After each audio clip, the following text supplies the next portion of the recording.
আমি একজন কন্যা দায়গ্রস্ত মা। অবাক হলেন? কন্যা দায়গ্রস্ত বাবা শুনেছেন, কিন্তু মা বোধহয় আগে কখনো শোনেননি। আমার কথা বলবো, তার আগে বলি পলুর কথা।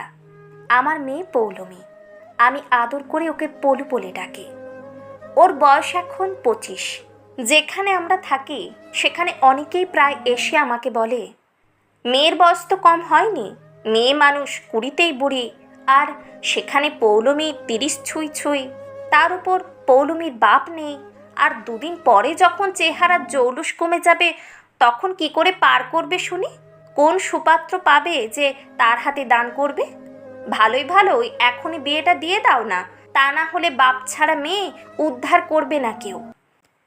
আমি ওদের কথা শুনি, একটু মুচকি হেসে ওখান থেকে নীরবে বেরিয়ে আসি। আজ বলে না, আজ থেকে 25